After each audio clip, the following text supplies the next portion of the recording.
Hi students, welcome to Anu educational studies. 7ನೇ ತರಗತಿ ಗಣಿತ ಭಾಗ 1 ಅಧ್ಯಾಯ 3 ಬಿಂದುವಿನ ಆಚೆಗೆ ಒಂದು ಇಣುಕು ನೋಟ. ಹಿಂದಿನ ವಿಡಿಯೋಗಳಲ್ಲಿ ನಾವು ಅಧ್ಯಾಯ 2 ಅಂಕಗಣಿತದ ಉಕ್ತಿಗಳು ಪಾಠದ ಎಲ್ಲ ಅಭ್ಯಾಸದ ಪ್ರಶ್ನೋತ್ತರಗಳಿಗೆ ಉತ್ತರಿಸಿದ್ದೇವೆ. ಈ ವಿಡಿಯೋದಲ್ಲಿ ಬಿಂದುವಿನ ಆಚೆಗೆ ಒಂದು ಇಣುಕು ನೋಟ ಪಾಠದ ಪೇಜ್ ನಂಬರ್ 48 ಮತ್ತು ಪೇಜ್ ನಂಬರ್ 49ರಲ್ಲಿರುವಂತಹ ಎಲ್ಲ ಪ್ರಶ್ನೆಗಳಿಗೆ ಉತ್ತರಿಸೋಣ. ಪೇಜ್ ನಂಬರ್ 48 ನೋಡಿ. ಸಣ್ಣ ಮಾನಗಳ ಅಗತ್ಯತೆ ಎಂದು ಕೊಟ್ಟಿದ್ದಾರೆ. ಇಲ್ಲಿ ಒಂದು ಕಥೆಯ ರೂಪದಲ್ಲಿ ನಿಮಗೆ ಕೊಡಲಾಗಿದೆ. ಸೋನುವಿನ ತಾಯಿ ಒಂದು ಆಟಿಕೆಯನ್ನು ಸಿದ್ಧಪಡಿಸುತ್ತಿದ್ದಳು. ಸೋನುವಿನ ತಾಯಿ ಇಲ್ಲಿ ಒಂದು ಆಟಿಕೆಯನ್ನ ಸಿದ್ಧಪಡಿಸುತ್ತಿದ್ದಾಳೆ. ಅವಳು ಒಂದು ಸ್ಕ್ರೂ ಸಹಾಯದಿಂದ 2 ತುಂಡುಗಳನ್ನು ಜೋಡಿಸಲು ಪ್ರಯತ್ನಿಸುತ್ತಿದ್ದಳು. ಅವಳು ಒಂದು ಸ್ಕ್ರೂನ ಸಹಾಯದಿಂದ 2 ತುಂಡುಗಳನ್ನು ಜೋಡಿಸಲು ಪ್ರಯತ್ನಿಸುತ್ತಿದ್ದಾಳೆ. ಸೋನು ತನ್ನ ತಾಯಿಯನ್ನು ಬಹಳ ಕುತೂಹಲದಿಂದ ಗಮನಿಸುತ್ತಿದ್ದನು. ಸೋನು ತನ್ನ ತಾಯಿಯನ್ನ ಕುತೂಹಲದಿಂದ ಗಮನಿಸುತ್ತಿದ್ದಾನೆ.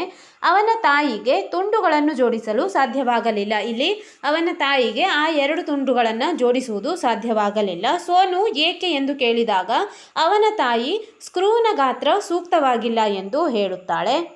ಅವಳು ಪೆಟ್ಟಿಗೆಯಿಂದ ಬೇರೆ ಸ್ಕ್ರೂಗಳನ್ನು ತಂದಳು. ಆಗ ಆಟಿಕೆಯನ್ನು ಸಿದ್ಧಪಡಿಸಲು ಸಾಧ್ಯವಾಯಿತು. ಆಗ ಅವಳು ಆ 2 ಆಟಿಕೆಯನ್ನು ಜೋಡಿಸಲು ಸಾಧ್ಯವಾಯಿತು. ಸೋನುಗೆ 2 ಸ್ಕ್ರೂಗಳು ಒಂದೇ ರೀತಿ ಕಾಣುತ್ತಿದ್ದವು. ಸೋನುವಿಗೆ 2 ಸ್ಕ್ರೂಗಳು ಕೂಡ ಒಂದೇ ರೀತಿಯಲ್ಲಿ ಕಾಣಿಸುತ್ತವೆ. ಆದರೆ ಅವುಗಳನ್ನು ಹತ್ತಿರದಿಂದ ಗಮನಿಸಿದಾಗ ಅವು ಸ್ವಲ್ಪ ಉದ್ದ, ಸ್ವಲ್ಪ ಮಟ್ಟಿಗೆ ಭಿನ್ನವಾಗಿರುವುದು ತಿಳಿಯಿತು. ಅವನ್ನು ಹತ್ತಿರದಿಂದ ಗಮನಿಸಿದಾಗ ಸ್ಕ್ರೂಗಳ ಗಾತ್ರದಲ್ಲಿ ಬದಲಾವಣೆಯಾಗಿರುವುದನ್ನು ಸೋನು ಇಲ್ಲಿ ಗಮನಿಸುತ್ತಿದ್ದಾನೆ. ಉದ್ದದಲ್ಲಿನ ಸಣ್ಣ ವ್ಯತ್ಯಾಸವೂ ಕೂಡ ನೋಡಿ ಸೋನುವಿಗೆ ಆಸಕ್ತಿ ಉಂಟಾಗುತ್ತದೆ. ನಂತರ ಉದ್ದಗಳಲ್ಲಿನ ವ್ಯತ್ಯಾಸವನ್ನು ತಿಳಿದುಕೊಳ್ಳಲು ಅವನಿಗೆ ಕುತೂಹಲವಿತ್ತು. ಉದ್ದಗಳಲ್ಲಿನ ವ್ಯತ್ಯಾಸಗಳನ್ನು ತಿಳಿದುಕೊಳ್ಳಲು ಅವನು ಕುತೂಹಲವಾಗಿರುತ್ತಾನೆ. ಸ್ಕ್ರೂಗಳು ಬಹುತೇಕ ಒಂದೇ ರೀತಿ ಕಾಣುತ್ತಿದ್ದುದರಿಂದ ವ್ಯತ್ಯಾಸ ಎಷ್ಟು ಕಡಿಮೆ ಎಂಬುದನ್ನು ತಿಳಿದುಕೊಳ್ಳುವ ಕುತೂಹಲ ಆಯಿತು ಅವನಿಗೆ. ಇಲ್ಲಿ ಸ್ಕ್ರೂಗಳು ಒಂದೇ ರೀತಿಯಲ್ಲಿ ಕಾಣುತ್ತಿದ್ದುದರಿಂದ ವ್ಯತ್ಯಾಸ ಎಷ್ಟು ಕಡಿಮೆ ಎಂದು ತಿಳಿದುಕೊಳ್ಳುವ ಕುತೂಹಲ ಆಯಿತು. ಆದ್ದರಿಂದ ಇಲ್ಲಿ ನೋಡಿ, ಮುಂದಿನ ಚಿತ್ರದಲ್ಲಿ ಸ್ಕ್ರೂಗಳನ್ನು ಒಂದೇ ಅಳತೆ ಪೆಟ್ಟಿಗೆಯ ಮೇಲೆ ಇಡಲಾಗಿದೆ.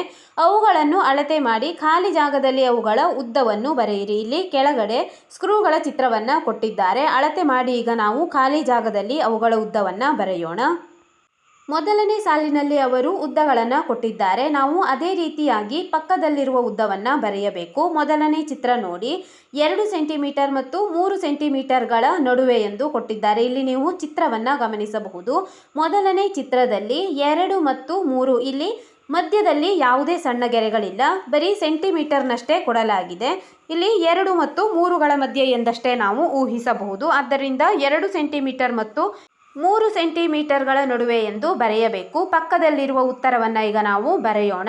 ಪಕ್ಕದ ಚಿತ್ರ ನೋಡಿ, ಸ್ಕ್ರೂನ ತುದಿ 3 ಸೆಂಟಿಮೀಟರ್ಗಿಂತ ಹೆಚ್ಚಿದೆ. ಆದ್ದರಿಂದ ನಾವು 3 ಸೆಂಟಿಮೀಟರ್ ಮತ್ತು 4 ಸೆಂಟಿಮೀಟರ್ಗಳ ನಡುವೆ ಎಂದು ಬರೆಯಬೇಕು. ಇಲ್ಲಿ ನೀವು ಗಮನಿಸಿದಾಗ 3 ಸೆಂಟಿಮೀಟರ್ಗಿಂತ ಇಲ್ಲಿ ಮುಂದೆ ಇದೆ. ಆದ್ದರಿಂದ 3 ಸೆಂಟಿಮೀಟರ್ ಮತ್ತು 4 ಸೆಂಟಿಮೀಟರ್ಗಳ ನಡುವೆ ಸ್ಕ್ರೂ ಇದೆ ಎಂದು ನಾವು ಬರೆಯಬೇಕಾಗುತ್ತದೆ.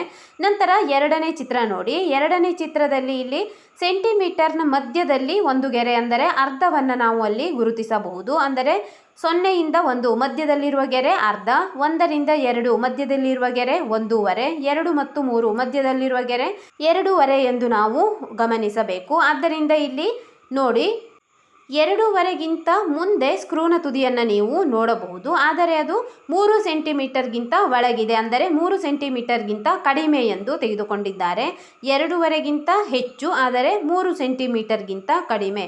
ಈಗ ನಾವು ಪಕ್ಕದಲ್ಲಿರುವ ಚಿತ್ರದ ಅಳತೆಯನ್ನು ಬರೆಯಬೇಕು. ಇಲ್ಲಿ ಸೆಂಟಿಮೀಟರ್ನ ಮಧ್ಯೆ ಗೆರೆಗಳನ್ನು ಕೊಡಲಾಗಿದೆ. ಇವುಗಳನ್ನು ನಾವು ಅರ್ಧ ಎಂದು ಊಹಿಸಬೇಕಾಗುತ್ತದೆ. ಈಗ ನೋಡಿ, ಸ್ಕ್ರೂನ ತುದಿ 3 ಸೆಂಟಿಮೀಟರ್ ಮತ್ತು 3/2 ಸೆಂಟಿಮೀಟರ್ಗಿಂತ ಒಳಗಿದೆ. ಆದ್ದರಿಂದ ನಾವು 3 ಸೆಂಟಿಮೀಟರ್ಗಿಂತ ಹೆಚ್ಚು, 3/2 ಸೆಂಟಿಮೀಟರ್ಗಿಂತ ಕಡಿಮೆ ಎಂದು ನಾವು ತೆಗೆದುಕೊಳ್ಳಬೇಕು. ಮೂರನೇ ಚಿತ್ರ ನೋಡಿ.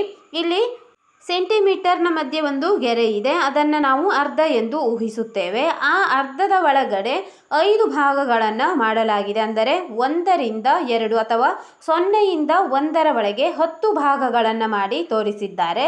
ಈ ರೀತಿಯಾಗಿ 10 ಭಾಗಗಳನ್ನು ಮಾಡಿದಾಗ ನಾವು ಇಲ್ಲಿ ಸ್ಕ್ರೂನ ತುದಿ ಎಲ್ಲಿ ಇದೆ ಎಂದು ನಿಖರವಾಗಿ ಹೇಳಬಹುದಾಗಿದೆ. ಇಲ್ಲಿ ಸ್ಕ್ರೂನ ತುದಿಯನ್ನು ನೀವು ಗಮನಿಸಬಹುದು. 2 ಮತ್ತು 3 ಸೆಂಟಿಮೀಟರ್ಗಳ ನಡುವೆ ಮತ್ತು 2ಕ್ಕಿಂತ ಇಲ್ಲಿ ಮಧ್ಯಭಾಗ, ಅಂದರೆ 2/2ಗಿಂತ ಕೂಡ ಹೆಚ್ಚಿದೆ. ಈಗ ನಾವು ಇಲ್ಲಿ ಯಾವ ಜಾಗದಲ್ಲಿದೆ ಎಂದು ಕಂಡುಹಿಡಿಯುವಾಗ ಇಲ್ಲಿ 2ರಿಂದ 3ರ ಒಳಗಿರುವಂತಹ ಪ್ರತಿಯೊಂದು ಗೆರೆಯನ್ನು ಅಥವಾ ಪ್ರತಿಯೊಂದು ಡಿವಿಷನ್ಸನ್ನು ನಾವು 10⁻1 ಎಂದು ತೆಗೆದುಕೊಳ್ಳಬೇಕು. ಇಲ್ಲಿ ನೋಡಿ 10⁻1, 10⁻2, 10⁻3 ಈ ರೀತಿಯಾಗಿ ಮಧ್ಯದಲ್ಲಿರುವ ಗೆರೆ 10⁻5 ಆಗುತ್ತದೆ. 10⁻5ರ ನಂತರದ ಗೆರೆ 10⁻6. ಇದು 10⁻6ರ ನಂತರದಲ್ಲಿ ಸ್ಕ್ರೂನ ತುದಿಯನ್ನು ತೋರಿಸಿದ್ದಾರೆ. ಆದ್ದರಿಂದ 2 ಪೂರ್ಣಾಂಕ 10⁻7 ಸೆಂಟಿಮೀಟರ್ ಎಂದು ನಾವು ಊಹಿಸಬೇಕು. ಇದೇ ರೀತಿಯಾಗಿ ಪಕ್ಕದ ಚಿತ್ರವನ್ನು ನೋಡೋಣ.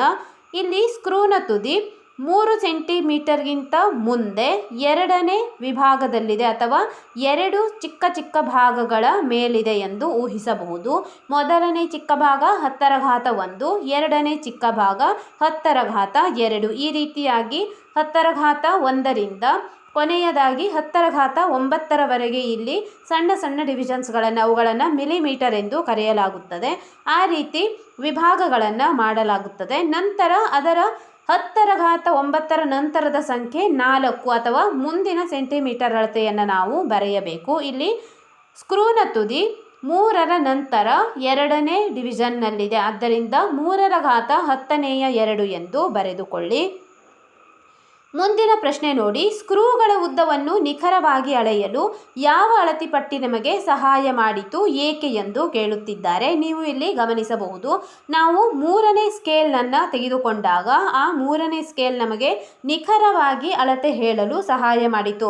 ಫಸ್ಟ್ ಒನ್ ಮತ್ತು ಸೆಕೆಂಡ್ ಒನ್ನಲ್ಲಿರುವಂತಹ ಸ್ಕೇಲ್ಗಳು ಇಲ್ಲಿ ನಾವು 2 ಸೆಂಟಿಮೀಟರ್ಗಿಂತ ಮುಂದೆ ಮತ್ತು 3 ಸೆಂಟಿಮೀಟರ್ಗಿಂತ ಕಡಿಮೆ ಈ ರೀತಿಯಾಗಿ ನಾವು ಊಹೆ ಮಾಡಿ ಅಂದಾಜನ್ನು ಹೇಳುತ್ತಿದ್ದೆವು. ಇಲ್ಲಿ 3ನೇ ಅಳತೆ ಪಟ್ಟಿಯಲ್ಲಿ ನಾವು ನಿಖರವಾಗಿ ಇಲ್ಲಿ ಯಾವ ಬಿಂದುವಿನಲ್ಲಿ ಆ ಸ್ಕ್ರೂನ ಅಳತೆ ಇದೆ ಎಂದು ನಿಖರವಾಗಿ ಹೇಳಬಹುದಾಗಿದೆ. ಆದ್ದರಿಂದ ನಮಗೆ ಇಲ್ಲಿ 3ನೇ ಅಳತೆ ಪಟ್ಟಿ ನಿಖರವಾಗಿ ಅಳೆಯಲು ಸಹಾಯ ಮಾಡಿತು ಎಂದು ಬರೆಯಬೇಕು. ಬರೆಯೋಣ. ಬರೆಯಿರಿ.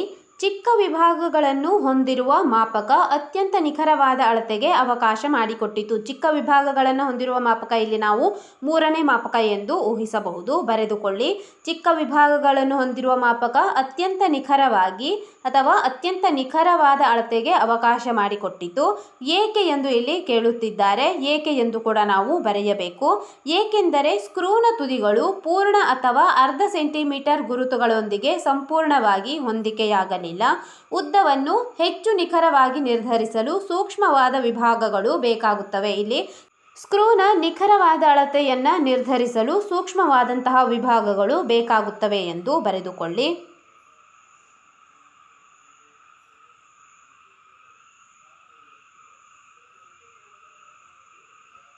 2 ಮತ್ತು 10⁻7 ಸೆಂಟಿಮೀಟರ್ ಇದರ ಅರ್ಥವೇನು ಎಂದು ಕೊಟ್ಟಿದ್ದಾರೆ. ಇದು ಮೊದಲ ಸ್ಕ್ರೂನ ಉದ್ದವಾಗಿದೆ. ಈಗ ನಾವು 2 ಮತ್ತು 10⁻7 ಸೆಂಟಿಮೀಟರ್ ಇದರ ಅರ್ಥವೇನು ಎಂದು ಬರೆಯೋಣ. ಬರೆಯಿರಿ.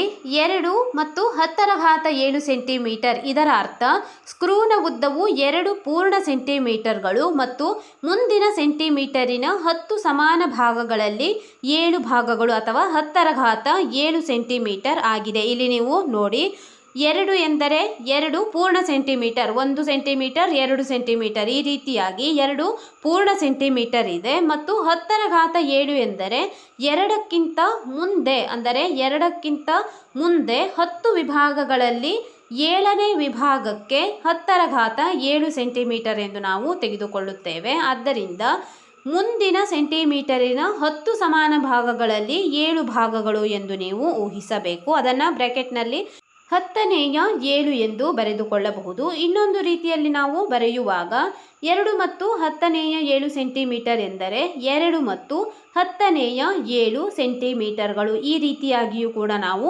ಓದಬಹುದಾಗಿದೆ. ಇಲ್ಲಿ ಅರ್ಥವೇನು ಎಂದು ಸರಿಯಾಗಿ ನೋಡಿ ಬರೆದುಕೊಳ್ಳಿ.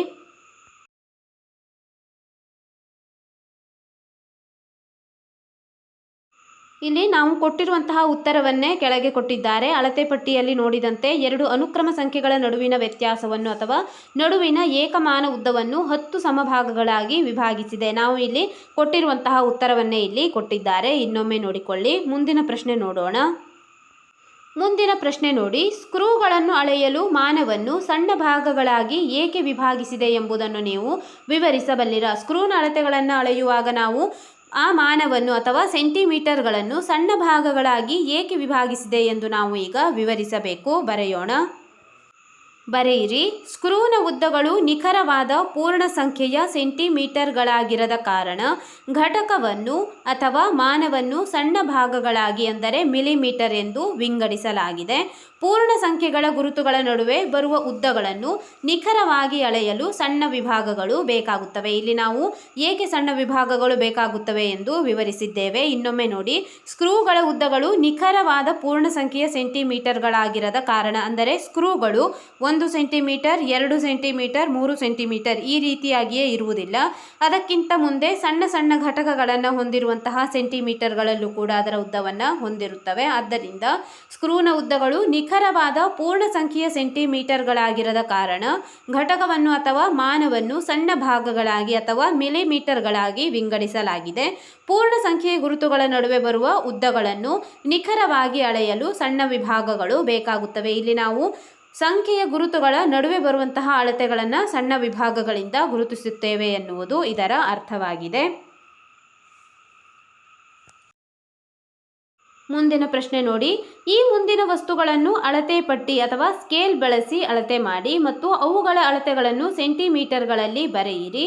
ಸ್ಕ್ರೂನ ಉದ್ದಗಳನ್ನು ಈ ಹಿಂದೆ ತೋರಿಸಿರುವಂತೆ, ಇಲ್ಲಿ ನಾವು ಹಿಂದೆ ಸ್ಕ್ರೂನ ಉದ್ದವನ್ನು ತೋರಿಸಿರುವಂತೆ ಇಲ್ಲಿ ಕೊಟ್ಟಿರುವಂತಹ ವಸ್ತುಗಳ ಅಳತೆಗಳನ್ನು ನಾವು ಸ್ಕೇಲ್ನಿಂದ ಅಳೆದು ಬರೆಯಬೇಕಾಗಿದೆ. ಉದಾಹರಣೆ ನೋಡಿ. ಇಲ್ಲಿ ಪೆನ್, ಶಾರ್ಪ್ನರ್ ಮತ್ತು ನಿಮ್ಮ ಆಯ್ಕೆಯ ಯಾವುದೇ ಇತರೆ ವಸ್ತು ಎಂದು ಕೊಟ್ಟಿದ್ದಾರೆ. ಈಗ ನಾವು ಪೆನ್, ಶಾರ್ಪರ್ನ ಉದ್ದವನ್ನು ಬರೆಯೋಣ. ಇಲ್ಲಿ ಪೆನ್ನ ಉದ್ದ, ನೀವು ನಿಮ್ಮ ಹತ್ತಿರ ಇರುವಂತಹ ಪೆನ್ನ ಉದ್ದವನ್ನು ಇಲ್ಲಿ ಅಳತೆ ಮಾಡಿ ಬರೆಯಬಹುದು. ಪೆನ್ನ ಉದ್ದವನ್ನು ಸ್ಕೇಲ್ನಿಂದ ಅಳೆದು ನೋಡಿ. ಇಲ್ಲಿ ನಾವು ಉದಾಹರಣೆಯಾಗಿ ಪೆನ್ನ ಉದ್ದ, ಶಾರ್ಪ್ನರ್ನ ಉದ್ದ ಮತ್ತು ಇನ್ನೊಂದು ವಸ್ತುವಿನ ಉದ್ದವನ್ನಾಗಿ ಇರೇಸರ್ನ ಉದ್ದವನ್ನು ಬರೆದಿದ್ದೇವೆ. ಮೊದಲನೆಯದಾಗಿ ಪೆನ್ನ ಉದ್ದವನ್ನು ಅಳೆದಾಗ 6 ಮತ್ತು 10^2 ಸೆಂಟಿಮೀಟರ್ ಬಂದಿದೆ. ನೀವು ನಿಮ್ಮ ಪೆನ್ನ ಉದ್ದವನ್ನು ಬೇಕಾದರೂ ಇಲ್ಲಿ ಬರೆದುಕೊಳ್ಳಬಹುದು. ಶಾರ್ಪ್ನರ್ನ ಉದ್ದವನ್ನು ಕೊಟ್ಟಿದ್ದಾರೆ. ಶಾರ್ಪ್ನರ್ನ ಉದ್ದ ಉದಾಹರಣೆಯಾಗಿ ನಾವು 2 ಮತ್ತು 10^1 ಸೆಂಟಿಮೀಟರ್ ಎಂದು ಬರೆದಿದ್ದೇವೆ. ನಂತರ ನಿಮ್ಮ ಆಯ್ಕೆಯ ಯಾವುದೇ ಇತರ ವಸ್ತು ಎಂದು ಕೊಟ್ಟಿದ್ದಾರೆ. ನಾವು ಇರೇಸರ್ನ ಉದ್ದವನ್ನು ಬರೆಯೋಣ. ಇರೇಸರ್ನ ಉದ್ದ 2 ಮತ್ತು 10^3 ಸೆಂಟಿಮೀಟರ್ ಆಗಿದೆ. ಮುಂದಿನ ಪ್ರಶ್ನೆ ನೋಡಿ. ಚಿತ್ರದಲ್ಲಿ ತೋರಿಸಿರುವ ವಸ್ತುಗಳ ಅಳತೆಗಳನ್ನು ಬರೆಯಿರಿ. ಇಲ್ಲಿ ನೋಡಿದಂತೆ ನಿಖರವಾದ ಅಳತೆಗಳು ಅಗತ್ಯವಿದ್ದಾಗ ನಾವು ಚಿಕ್ಕ ಅಳತೆಯ ಮಾನಗಳನ್ನು ಬಳಸಬಹುದು. ಇಲ್ಲಿ 3 ಚಿತ್ರಗಳನ್ನು ಕೊಟ್ಟಿದ್ದಾರೆ. ಮೊದಲನೇ ಚಿತ್ರ ಎರೇಸರ್, ನಂತರ ಪೆನ್ಸಿಲ್ ಮತ್ತು ಚಾಕ್ನ ಚಿತ್ರವನ್ನು ಕೊಟ್ಟಿದ್ದಾರೆ. ನಾವು ಪ್ರತಿಯೊಂದರ ಅಳತೆಗಳನ್ನು ಅಳೆದು ಬರೆಯೋಣ. ಎರೇಸರನ್ನು ನೋಡಿ. ಎರೇಸರ್ನ ಉದ್ದವನ್ನು ನೀವು ಗಮನಿಸಿದಾಗ ಅದು 2ಕ್ಕಿಂತ ಮುಂದೆ 3 ವಿಭಾಗದಲ್ಲಿದೆ ಅಥವಾ 3ನೇ ಡಿವಿಷನ್ನಲ್ಲಿದೆ. ಆದ್ದರಿಂದ 2 ಮತ್ತು 10^3 ಸೆಂಟಿಮೀಟರ್ ಎಂದು ಬರೆದುಕೊಳ್ಳಿ. ನಂತರ ಪೆನ್ಸಿಲ್ನನ್ನು ಗಮನಿಸಿ. ಪೆನ್ಸಿಲ್ನ ತುದಿ ಇಲ್ಲಿ 4ರ ಮುಂದೆ 3ನೇ ಡಿವಿಷನ್ನಲ್ಲಿದೆ. ಆದ್ದರಿಂದ 4 ಮತ್ತು 10^3 ಸೆಂಟಿಮೀಟರ್ ಎಂದು ನೀವು ಬರೆದುಕೊಳ್ಳಬೇಕು. ನಂತರ ಚಾಕನ್ನು ಗಮನಿಸಿ. ಚಾಕ್ನ ಉದ್ದ ಇಲ್ಲಿ 1 ಸೆಂಟಿಮೀಟರ್ನ ಮುಂದೆ 4ನೇ ಡಿವಿಷನ್ನಲ್ಲಿದೆ. ಆದ್ದರಿಂದ 1 ಮತ್ತು 10^4 ಸೆಂಟಿಮೀಟರ್ ಎಂದು ನೀವು ಬರೆದುಕೊಳ್ಳಬೇಕು. ಇರೇಸರ್ನ ಉದ್ದ 2 ಮತ್ತು 10^3 ಸೆಂಟಿಮೀಟರ್.